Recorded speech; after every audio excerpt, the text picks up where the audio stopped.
तो बच्चों कल हम लोगों ने लास्ट जो पढ़ाई करी है वो किसकी पढ़ाई की है कि भाई जो फर्स्ट चैप्टर के अंदर इम्पोर्टेंट एस्पेक्ट्स थे उनको हम लोगों ने कवर किया। आज जो हमारा सेकंड वीडियो है इसके अंदर हम लोग क्या करने वाले हैं, इस सेकंड वीडियो के अंदर हम लोग स्टार्ट करने वाले हैं कि फर्स्ट चैप्टर के अंदर कौन कौन सी एक्टिविटीज है उनका रिवीजन, क्योंकि एक्टिविटी ऐसी चीज है जिससे जो है क्वेश्चन जो है आते ही आते हैं नॉर्मल, ठीक है ना। और उसमें से ऐसे क्वेश्चन आते हैं कि जो सामान्यतया जिन्होंने एक्टिविटी नहीं पढ़ी होती, एक्टिविटी को जो अवॉइड कर देते हैं उनको नहीं आ पाते वो क्वेश्चन, ठीक है। तो चलिए स्टार्ट करें हम लोग एक्टिविटी से। तो अभी तुम देखोगे कि टोटल एक्टिविटीज कितनी है अपने पास में। तो एक्टिविटी फर्स्ट तो है हमारी केमिकल रिएक्शन का ऑब्जर्वेशन, है ना। उसके बाद में दूसरी एक्टिविटी आ जाएगी कौन सी हमारी, दूसरी एक्टिविटी है हमारी कौन सी, फॉर्मेशन ऑफ गैस। इसको थोड़ा सा सेट करो, फॉर्मेशन ऑफ हाइड्रोजन गैस, है ना। तीसरी एक्टिविटी आ जाएगी हमारी कौन सी, testing of law of conservation of mass. उसके बाद आ जाएगी reaction of quick lime with water. उसके बाद नेक्स्ट आ जाएगी कौन सी, डिकम्पोजिशन ऑफ फेरस सल्फेट। बिल्कुल, डिकम्पोजिशन ऑफ फेरस सल्फेट। उसके बाद डिस्प्लेसमेंट रिएक्शन। उसके बाद में डबल डिस्प्लेसमेंट रिएक्शन की बात करें, ठीक है। इसमें से सबसे पहली एक्टिविटी की हम लोग बात करते हैं वो है ऑब्जर्विंग ए केमिकल रिएक्शन। तो ऑब्जर्विंग ए केमिकल रिएक्शन की जो एक्टिविटी है वो है मैग्नीशियम रिबन को जलाने वाली रिएक्शन विद ऑक्सीजन, मतलब मैग्नीशियम रिबन की ऑक्सीजन के साथ में रिएक्शन। तो मैग्नीशियम रिबन की ऑक्सीजन के साथ में रिएक्शन कराना, मतलब ऑक्सीजन के साथ में रिएक्शन कराने का मतलब ही क्या है, उसे जलाना। सिंपल चीज है, ठीक है। तो आपको पता है मैग्नीशियम रिबन को सबसे पहले जलाने से पहले हम उसको क्या करते हैं, क्लीन करते हैं, रगड़ते हैं। क्लीन इसलिए करते हैं क्योंकि उसके ऊपर ऑलरेडी मैग्नीशियम के ऑक्साइड की लेयर होती है, जिसकी वजह से वो मटमैला सा हो जाता है। तो उसको अगर हम लोग क्लीन करेंगे तो उसकी अपर लेयर हट जाएगी, तो हमारे पास क्लीन्ड मैग्नीशियम सरफेस आएगी, जिसको जब हम जलाएंगे तो वो इजीली मैग्नीशियम ऑक्साइड का फॉर्मेशन करेगी और जल्दी से ऑक्सीजन से रिएक्ट करेगी, ठीक है। तो इसके जो प्रोसीजर है उसके अंदर हम क्या करेंगे, सबसे पहले तो clean A strip of magnesium ribbon. Magnesium ribbon की स्ट्रिप को हम लोग एक सैंड पेपर को हिंदी में बोलते हैं क्या, रेतमाल, उससे साफ करेंगे। उसके बाद क्या करेंगे, hold the ribbon with the tong की मदद से। टोंग कैसा होता है, टोंग इस तरह का होता है, आपने हाँ सीजर टाइप का होता है ना, हाँ पिकिंग सीजर होती है, ठीक है, इस तरह का होता है। इससे पकड़ करके और हम लोग क्या करेंगे, उसको जलाएंगे, ठीक है। जलाने पर क्या होगा, जलाने पर जो भी ऐश बनेगी, राख बनेगी, उसको हम क्या करेंगे, कलेक्ट कर लेंगे। तो ये तो हो गया प्रोसीजर। अब इसमें क्या क्या ऑब्जर्वेशन देखी हमने कि क्या क्या होगा इसके अंदर। तो आपको पता है कि जब भी कभी मैग्नीशियम रिबन जलता है तो बहुत ही ब्राइट व्हाइट कलर की क्या निकलती है, उसमें से फ्लेम्स निकलती है, डेजलिंग फ्लेम, शाबाश। और इसका जो पाउडर बनेगा वो कैसे कलर का होगा, व्हाइट कलर का। व्हाइट कलर का पाउडर किसका होगा, मैग्नीशियम ऑक्साइड का। रिएक्शन भी लिख सकते हैं हम लोग, रिएक्शन भी दे रखी बेटा, नोट्स में देखते रहो। Mg+O2 गिव्स MgO, ऐसे के ऐसे लिख के आना एग्जाम के अंदर, अगर आती है एक्टिविटी डायरेक्ट पूछते तो, ठीक है ना। ऑब्जर्वेशन वगैरह से भी डायरेक्ट पूछ सकते हैं कि भाई what happen, what do you observe when magnesium ribbon Burns, तो उसका ऑब्जर्वेशन तुमको लिखना है, ठीक है। What is the reaction when magnesium ribbon Burns, तो उसके अंदर मैग्नीशियम रिबन की रिएक्शन लिखनी है। अब आ जाता है इससे क्या कंक्लूजन निकला, है ना, इस रिएक्शन से क्या कंक्लूजन निकला। तो रिएक्शन से कंक्लूजन निकला है कि जो मैग्नीशियम है वो ऑक्सीजन के साथ में कौन सी रिएक्शन देता है, कॉम्बिनेशन रिएक्शन, दोनों कंबाइन हो जाते हैं। अगली चीज है कि हीट एंड लाइट जो है वो रिलीज होती है, इसका मतलब ये कौन सा प्रोसेस है, एक्सोथर्मिक प्रोसेस।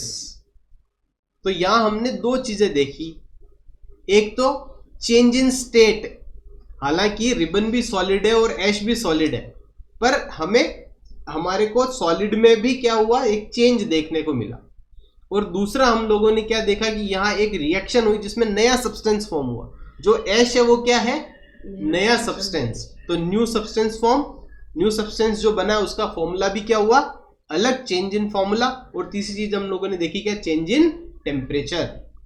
समझ में आ गई क्या, पहली एक्टिविटी कंप्लीट है। दूसरी एक्टिविटी पे मूव करेंगे बेटा।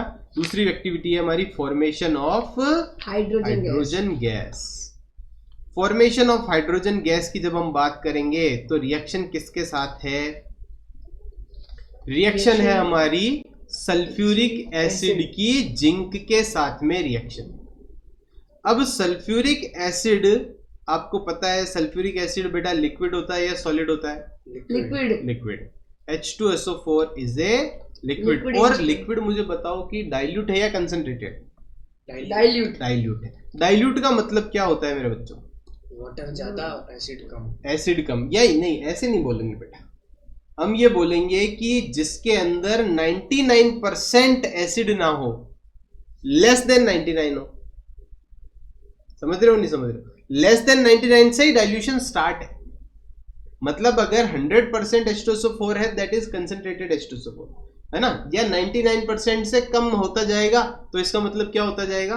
वो डाइल्यूशन होता जाएगा। हम लोग क्या करेंगे, उसको डाइल्यूट की एक रेंज होती है, सर्टेन अमाउंट होती है, वो हम लोग 11th क्लास में जाएंगे तब हम लोग पढ़ेंगे, ठीक है?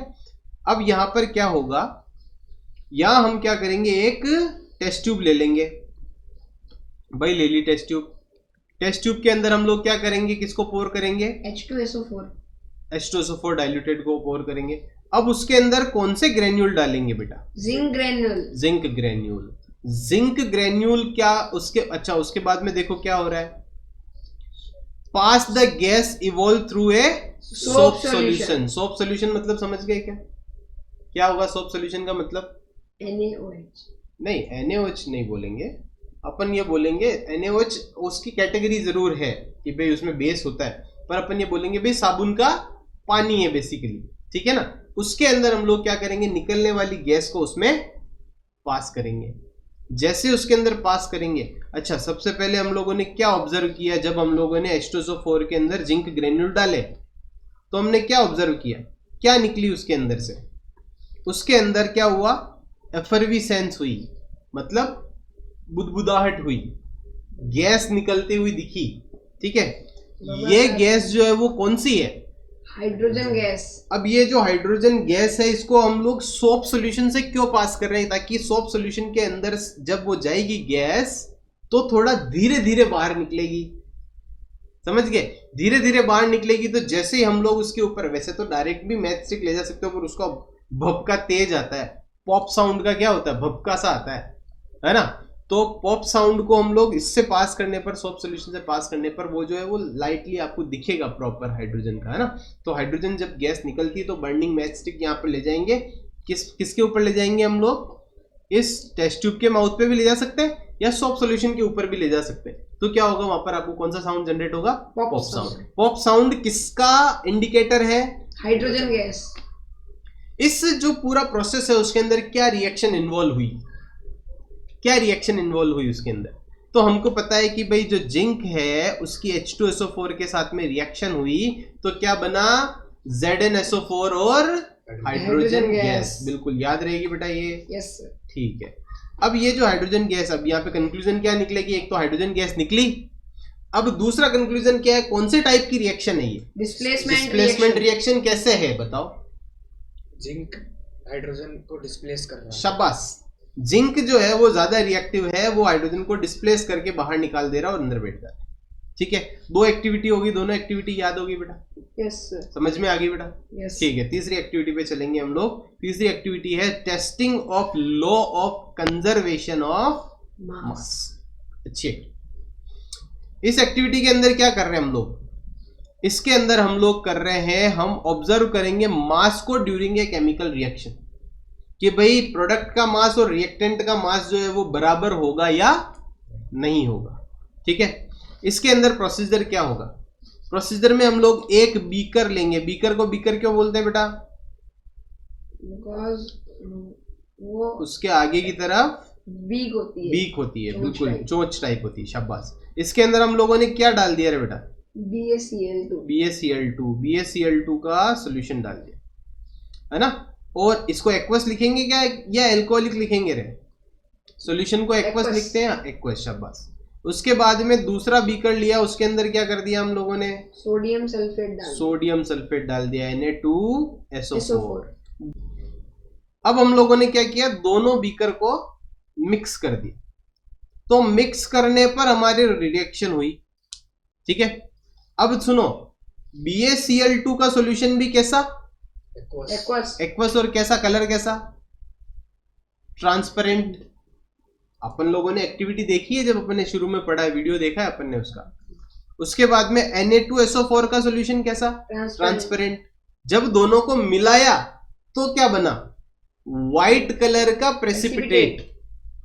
तो ये हो गया हमारा क्या, ऑब्जर्वेशन की व्हाइट कलर का प्रेसिपिटेट बनेगा, किसका बनेगा, बेरियम सल्फेट का। अच्छा, यहां पर अगर आप रिएक्शन देखोगे तो ये रिएक्शन है आपके हाथ में, बेरियम क्लोराइड को Na2SO4 के साथ रिएक्ट करेंगे तो बेरियम सोडियम की जगह ले लेगा, सोडियम बेरियम की जगह ले लेगा, BaSO4 और NaCl बना।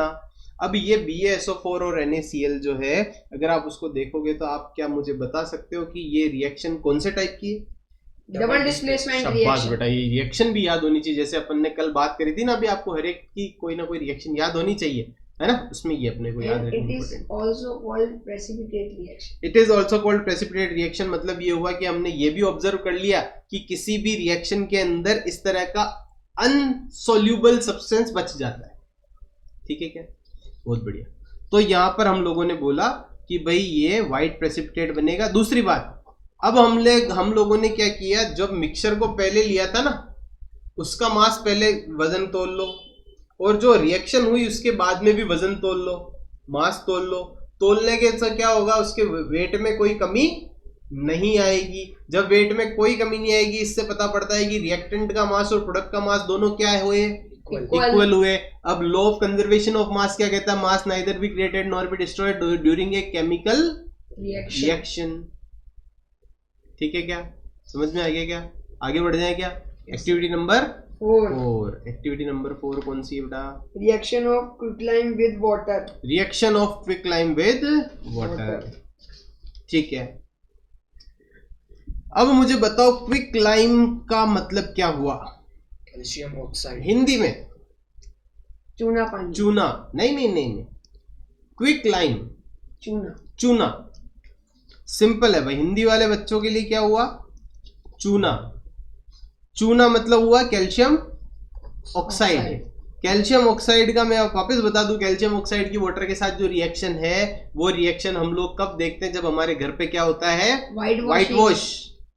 व्हाइट वॉश रिएक्शन की ये पूरी एक्टिविटी है।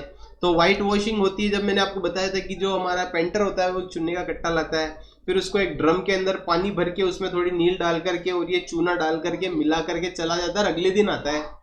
अगले दिन क्यों आता है, उसका क्या कारण है, क्योंकि जो CaO और वाटर के साथ में जो रिएक्शन हुई है वो वेरी एक्सोथर्मिक रिएक्शन, जिसकी वजह से ठंडा होने के लिए टाइम चाहिए। शाबाश बेटा, बहुत बढ़िया, है ना। तो इसी एक्टिविटी का प्रोसीजर क्या हो गया, तो इनके प्रोसीजर में क्या क्या हो जाएगा कि हम लोग क्या करेंगे, थोड़ा सा क्विकलाइम लेंगे बीकर में और उसके अंदर थोड़ा पानी ऐड कर देंगे धीरे धीरे।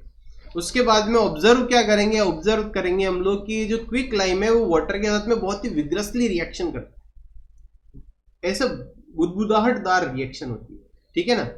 इससे क्या बनेगा, चूना को पानी में डुबा दिया तो क्या बना, बुझा हुआ चूना।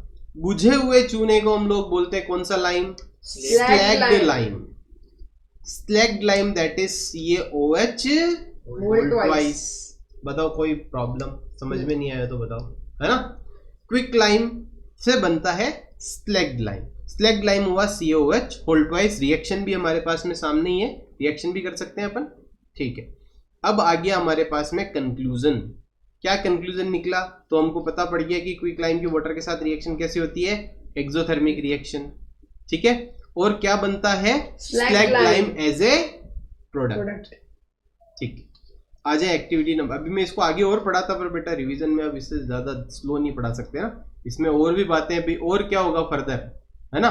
वो चीजें हम लोगों ने मेन क्लास में पढ़ ली थी, उससे आगे की क्या होगा जब हम लोग व्हाइट वॉश करते तो वो व्हाइट क्यों हो जाता है, जबकि जो स्लैग्ड लाइम है वो कैसा होता है, ट्रांसपेरेंट।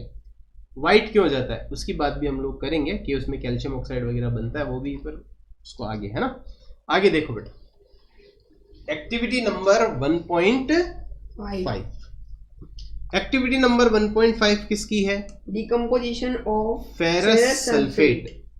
अब मुझे बताओ डिकम्पोजिशन रिएक्शन के अंदर तो क्या होता है, एक सिंगल रिएक्टेंट होता है, उसको या तो गर्म करते हैं या इलेक्ट्रिसिटी देते हैं या सनलाइट की प्रेजेंस में क्या करते हैं, उसको तोड़ करके एक से ज्यादा प्रोडक्ट बना देते हैं, है ना।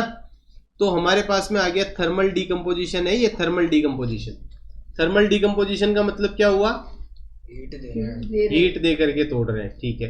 तो कैल्शियम जो फेरस सल्फेट को सबसे पहले प्रोसीजर देखेंगे भी, एक टेस्ट ट्यूब में फेरस सल्फेट लेंगे थोड़ा सा और उसको जेंटली क्या करेंगे, फ्लेम के ऊपर हीट करेंगे। ये सिंपल प्रोसीजर 2 स्टेप का। तो इससे क्या पता पड़ेगा? अच्छा, फेरस सल्फेट का जो रंग होता है वो ग्रीन कलर का होता है। ग्रीन कलर का होता है। आप अभी भी आप नहीं बताओगे, अभी मैं आपको ये बोलूंगा भाई, ऑनलाइन के जितने भी बच्चे वो मुझे बताएंगे कि फेरस सल्फेट का जो ग्रीन कलर होता है वो किस वजह से होता है, उसके अंदर कौन से तरह के मॉलिक्यूल साथ में कनेक्टेड रहते हैं, ठीक है। अब आप लोग जो है वो देखें इसके अंदर कि जो उसका ग्रीन कलर होता है उसको गर्म करने पर ग्रीन कलर क्या क्या होता जाएगा, धीरे धीरे व्हाइट होता जाएगा, व्हाइट होता जाएगा, है ना, व्हाइट होता जाएगा। और ज्यादा गर्म करेंगे तो क्या होगा, उसमें से कौन सी गैस बाहर निकलेगी? सल्फर डाइऑक्साइड और सल्फर ट्राइऑक्साइड। दोनों की स्मेल कैसी होगी? पंजेंट स्मेल, ठीक है क्या। तो अगर ऐसा आ जाए कंपाउंड ए, है ना, while heated its colour is green then it becomes white and pungent smell appears, तो हम लोग उसकी रिएक्शन लिख पाएंगे? कर लेंगे, नहीं कर लेंगे, है ना, ऑब्जर्वेशन, ठीक है। अब कंक्लूजन क्या निकला इसका? क्या कंक्लूजन निकला भाई? कंक्लूजन निकला कि इसका जो डिकम्पोजिशन होता है अंडर, है ना, ferrous sulphate undergo thermal decomposition, कि भाई फेरस सल्फेट जो है वो थर्मली डिकम्पोज होता है, ठीक है। और दूसरा है कि ये जो हमारी गैस निकली वो एक कैरेक्टरिस्टिक ऑर्डर देती है। अब मुझे बताओ, तुम्हें बताओ, मैं तुम्हें बता दूं तो कि भाई ये जो कैरेक्टरिस्टिक ऑर्डर है वो कैसी है? सल्फर डाइऑक्साइड की जो स्मेल होती है ना, वो स्मेल होती है रबर के जलने जैसी, क्योंकि रबर के अंदर सल्फर मॉलिक्यूल्स होते हैं, तो वो जब जलता है तो उससे भी कौन सी गैस निकलती है? सल्फर डाइऑक्साइड, सल्फर ट्राइऑक्साइड, ठीक है। तो रबर का जो जलना होता है उससे जैसी स्मेल आती है, वैसी कैरेक्टरिस्टिक स्मेल किससे निकलेगी? FeSO4 के जलाने से। बताओ समझ में आ गया? ठीक है। अब आ जाओ activity number 1.6। Activity number 1.6। Activity number 1.6 के अंदर देखो, displacement reaction. Displacement reaction. Displacement reaction के अंदर हम लोगों ने देखा ये है displacement of copper by zinc. ऐसा क्यों? क्योंकि copper is less reactive than zinc. तो प्रोसीजर में क्या होगा कि कॉपर सल्फेट का सॉल्ट लेंगे, उसको हम लोग टेस्ट ट्यूब के अंदर ऐड करेंगे पानी डाल करके, और उसके अंदर जिंक के मेटल के डाल देंगे, जिंक मेटल डाल देंगे। ये 2 प्रोसीजर हो गए। तो प्रोसीजर के 2 सिंपल स्टेप है। फर्स्ट स्टेप तो हमारा है क्या? Take a solution of copper sulphate in a beaker. शाबाश बेटा, ये हो गया हमारा कि take a solution of copper sulphate in a beaker, और उसमें क्या डाल देंगे? जिंक के मेटल। दोनों लिख सकते हो ना, इजी। फिर ऑब्जर्व क्या हुआ उसमें? ऑब्जर्वेशन ये हुआ कि जो हमारा कॉपर सल्फेट का कलर था वो था ब्लू। अब वापस से क्वेश्चन, जो वीडियो को देख रहा है उसके लिए भी क्वेश्चन, तुम्हारे लिए भी क्वेश्चन, तुमको भी याद रखना है क्या कि CuSO4 का जो ब्लू कलर है वो क्यों होता है और इसके पीछे रीजन क्या है, ये आपको कमेंट भी करना है और आपको याद भी रखना है, ठीक है। उसके बाद में देखो, ऑफलाइन में तो मैं तुम्हें बता ही चुका हूं ये कि भाई इसके अंदर कितने वाटर मॉलिक्यूल्स होते हैं। चलो सस्पेंस भी इसी में कि भाई इसमें वाटर मॉलिक्यूल्स होते हैं। आपको पता ही होना चाहिए कि कॉपर सल्फेट में कितने वाटर मॉलिक्यूल्स हैं, हमारे FeSO4 में कितने वाटर मॉलिक्यूल्स होते हैं, Na2CO3 में कितने वाटर मॉलिक्यूल्स होते हैं, Fe2O3 में कितने वाटर मॉलिक्यूल्स होते हैं, ठीक है। ये 4 जो है वो तो अपने को रटे हुए होने चाहिए। अब इसके अंदर हमको पता है क्या होगा, तो हम बोल रहे हैं कि रेडिश ब्राउन कलर का डिपॉजिट नीचे जमा हो जाएगा। अब हमको पता है रेडिश ब्राउन डिपॉजिट किसका होगा? तो रिएक्शन जब हम लिखेंगे तो पता पड़ जाएगा। तो जो रिएक्शन है वो ये कह रही है कि भाई जो CuSO4 है वो जिंक के साथ में रिएक्शन करेगा, तो हमारा जिंक Cu को हटा करके बना लेगा क्या, ZnSO4, और बाहर निकल जाएगा Cu। इसमें जो Cu है मेटल, उसका कलर कैसा होगा, रेडिश ब्राउन कलर। ठीक है क्या? आगे इसका क्या कंक्लूजन निकला? कंक्लूजन ये निकला कि जिंक जो है वो क्या करता है, कॉपर को डिस्प्लेस कर देता है। क्यों डिस्प्लेस कर देता है? क्योंकि वो ज्यादा रिएक्टिव होता है। ये रिएक्शन कौन सी हो गई, डिस्प्लेसमेंट रिएक्शन। अब आगे हमारे पास में लास्ट एक्टिविटी, वो लास्ट एक्टिविटी है डबल डिस्प्लेसमेंट रिएक्शन, है ना। चलो भाई, 7वीं एक्टिविटी है हमारे पास में डबल डिस्प्लेसमेंट रिएक्शन की एक्टिविटी। इसके अंदर हम लोगों ने क्या किया, सोडियम सल्फेट और बेरियम क्लोराइड, ये दो हम लोगों ने क्या लिया, सॉल्यूशन ले लिया। अब सोडियम सल्फेट, जो सोडियम के जितने भी सॉल्ट होते हैं ना बेटा, वो भी कैसे होते हैं, व्हाइट सॉल्ट जब पानी में डिसॉल्व करते हैं तो वो भी कैसा, ट्रांसपेरेंट सॉल्यूशन बनाते हैं। तो इसका मतलब हुआ कि सोडियम सल्फेट का सॉल्यूशन भी कैसा है, ट्रांसपेरेंट। और बेरियम क्लोराइड का सॉल्यूशन है वो भी कैसा है, ट्रांसपेरेंट। ठीक है। इसके अंदर हम लोग क्या करेंगे, दोनों को सॉल्यूशन को मिक्स कर लेंगे। एक्टिविटी तो हम लोग पहले ही पढ़ चुके हैं। इसमें क्या होगा, व्हाइट प्रेसिपिटेट बनेगा किसका, BaSO4 का। BaSO4 की रिएक्शन भी हम लोग पहले पढ़ चुके हैं। मेन चीज ये है कि इस रिएक्शन में हमको देखने को मिल रहा है कि इसमें कौन सी रिएक्शन होगी, डबल डिस्प्लेसमेंट रिएक्शन, है ना। और इसमें जो प्रेसिपिटेशन फॉर्म होगा, प्रेसिपिटेट किसका होगा, बेरियम सल्फेट का। अब बच्चों हमारे पास में 4 और एक्टिविटी बची है। कौन कौन सी एक्टिविटी है एक बार बोलेंगे हम लोग। एक तो है oxidation of copper to copper oxide, oxidation of copper, oxidation of copper, है ना। दूसरी कौन सी है, लेड नाइट्रेट वाली। यस। लेड नाइट्रेट की पोटेशियम आयोडाइड के साथ में रिएक्शन, राइट। तीसरी कौन सी एक्टिविटी है, iron nails dipped in copper sulphate solution. बिल्कुल, iron nail dipped in copper sulphate solution. और चौथी कौन सी है, silver chloride turns grey in sunlight to form silver metal. ठीक है, silver chloride turns grey in sunlight to form silver metal. बस बस, ये 4 एक्टिविटी है। ठीक है, अब हम लोग एक बार इन चारों एक्टिविटीज को भी पढ़ लेते हैं, तो हमारे पास में टोटल 11 एक्टिविटी समाप्त हो जाएगी। ठीक है, देखो बेटा, अब आ गई 8th एक्टिविटी। 8th एक्टिविटी है हमारी किसकी, silver chloride turns grey in sunlight. तो पहली बात तो सिल्वर क्लोराइड के को ग्रे होना मतलब ये हुआ कि सिल्वर क्लोराइड इसका मतलब ग्रे नहीं होता। तो सिल्वर क्लोराइड कौन से कलर का होगा, तो सिल्वर क्लोराइड कौन से कलर का होता है, व्हाइट कलर का।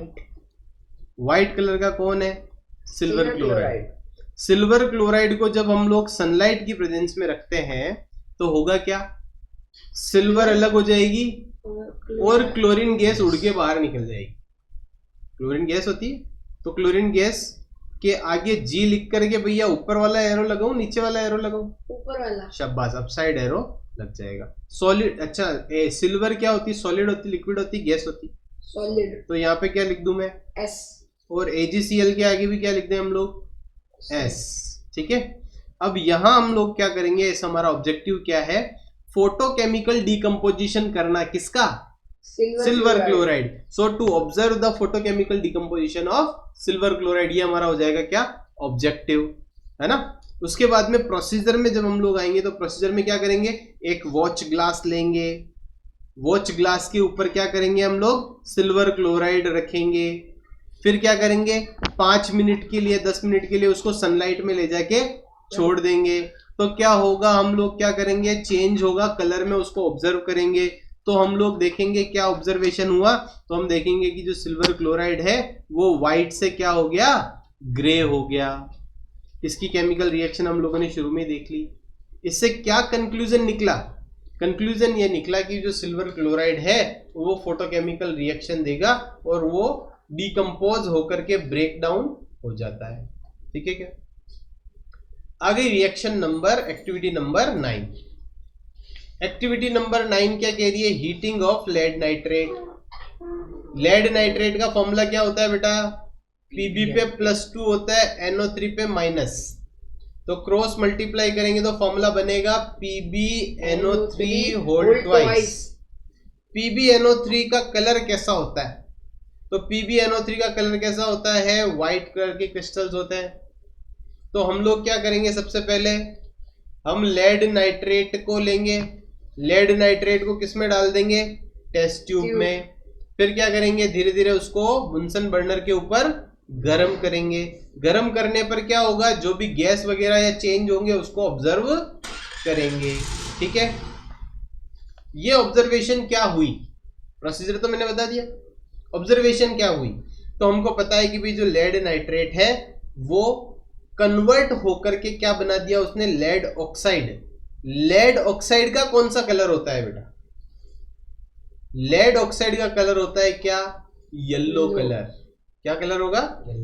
तो जो पहले व्हाइट कलर के क्रिस्टल थे उसने क्या बना दिए? येलो कलर के क्रिस्टल्स। और उसके साथ में ही ब्राउन कलर की फ्यूम्स निकलती है। देखो, हाइड्रोजन गैस का क्या टेस्ट हुआ? Pop sound. CO2 का क्या टेस्ट होता है बताओ? It turns lime water milky. शाबाश, लाइम वाटर टर्न्स मिल्की, है ना। उसके बाद में SO2 का क्या टेस्ट होता है? Smell like rubber, burning rubber. Okay, और अब आ गया है NO2 का क्या टेस्ट है? तो NO2 का क्या होगा? ब्राउन कलर की फ्यूम्स निकलेगी। ठीक है, तो ऑब्जर्वेशन में आ गया ब्राउन फ्यूम्स अपीयर, है ना, ऑफ NO2। ओके, और एक ग्लोइंग स्प्लिंट बनेगा। ग्लोइंग स्प्लिंट, है ना, उसके अंदर एक तरह की चमक उठेगी। क्यों? क्योंकि नीचे की तरफ से हॉट एयर आ रही है। हॉट एयर जब ऑक्सीजन निकलती तो उसके साथ में टकरा करके, भाई ये टेस्ट ट्यूब है, टेस्ट ट्यूब के ऊपर की तरफ हमारी क्या आ रही है? हॉट एयर आ रही है, और अंदर से ऑक्सीजन बाहर निकल रही है। तो ऑक्सीजन के मॉलिक्यूल एकदम से क्या करने लगते हैं? ग्लो करने लगते हैं। समझ में आ गया? तो ये ऊपर की तरफ टेस्ट ट्यूब के ऊपर आपको प्रेजेंस ऑफ ऑक्सीजन भी दिखाई देगी। तो हमको ऑक्सीजन की भी पता पड़ने लग गया, हाइड्रोजन का पता पड़ने लग गया, कार्बन डाइऑक्साइड का पता पड़ने लग गया, हमको सल्फर डाइऑक्साइड का पता पड़ने लग गया, और NO2 का भी पता पड़ने लग गया। ठीक है क्या?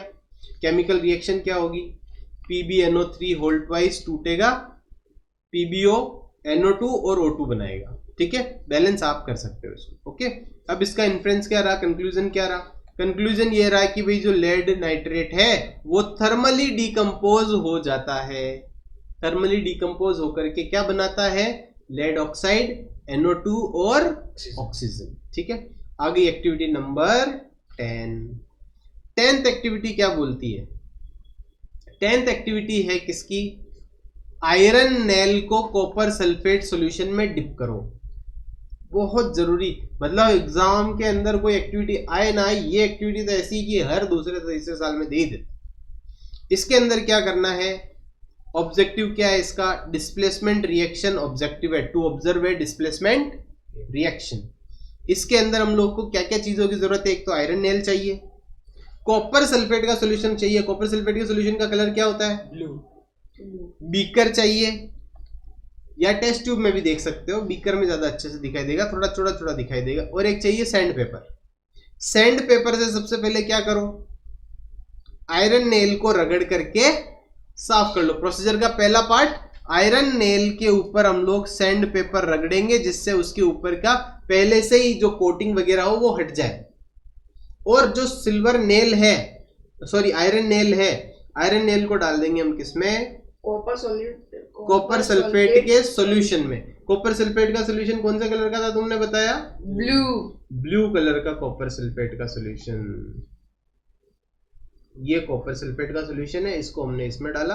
कॉपर सल्फेट का सॉल्यूशन आयरन नेल के साथ में भर गया। अब तीसरा काम हमने क्या किया? ऑब्जर्व किया 30 मिनट रख करके। चौथा काम क्या किया कि जो चेंज आया उसको नोट डाउन कर लिया। तो हमको क्या क्या चेंज देखने को मिला, ऑब्जर्वेशन क्या क्या है कि जो हमारी टेस्ट ट्यूब है जिसके अंदर ब्लू कलर था, अब वो कलर कैसा होने लग गया है, ग्रीन कलर होने लग गया है। ग्रीन कलर होने के अलावा आयरन नेल के ऊपर क्या चेंज देखने को मिला तुमको, कॉपर डिपॉजिट। हाँ, आयरन नेल जो है वो कैसी होने लग गई, ब्राउन कलर की होने लग गई, क्योंकि उसके ऊपर कॉपर डिपॉजिट होने लग गया। ठीक है, ये दो हमने ऑब्जर्वेशन किए। इससे रिएक्शन क्या पता पड़ी, रिएक्शन पता पड़ी कि जो हमारा आयरन है वो CuSO4 के साथ में जब रिएक्ट करता है तो FeSO4 और Cu बनता है। सिंपल। क्या कंक्लूजन निकला, ये कंक्लूजन निकला कि जो हमारा आयरन है वो मोर रिएक्टिव होता है एज कंपेयर टू कॉपर, तो कॉपर को वो डिस्प्लेस कर देता है किससे, आयरन से। ठीक है क्या, लास्ट एक्टिविटी नंबर 11। अब थोड़ा सा एक बार एक्टिविटी नंबर 11 लास्ट रहेगी, चलो इसको भी देख ही लेते हैं। थोड़ा सा सांस ले लेंगे, बड़ा लंबी सांस, गहरी सांस लेने से आपको ज्यादा याद होता है। Copper oxides, oxidation of copper में सिंपल है, कुछ भी नहीं। सबसे पहले तो इसका ऑब्जेक्टिव क्या होगा, ऑक्सीडेशन करना कॉपर का बाय हीटिंग। ठीक है, दूसरा क्या क्या मटेरियल चाहिए, तो एक तो कॉपर की स्ट्रिप या कॉपर का पाउडर चाहिए, दूसरा चाहिए हमको बुनसन बर्नर जिससे हम इसको गर्म करेंगे। तो बर्नर नीचे लगा देता हूं, इसको हम यहाँ पे गर्म करेंगे, इसकी फ्लेम्स चेंज कर देता हूँ, फ्लेम का कलर क्या हो जाएगा रे, येलो, येलो फ्लेम्स। ऊपर की तरफ हम यहाँ पर एक लगा देंगे ट्राइपॉड, ये लगा दिया हमने ट्राइपॉड। इसके ऊपर की तरफ हम यहाँ पर एक पेट्री डिश रखेंगे, ये रख दी हमने पेट्री डिश। पेट्री डिश के अंदर हम क्या कर रहे हैं, कॉपर कौन से कलर का होता है, ब्राउन कलर का कॉपर भर दिया, कॉपर का पाउडर, और नीचे से क्या कर रहे हैं, हम इसको गर्म कर रहे हैं। एक टोंग ले लेंगे जिससे पकड़ करके देख सकते हैं भाई कलर चेंज हुआ। ठीक है, अब हम लोग क्या करें, प्रोसीजर मैंने बता ही दिया।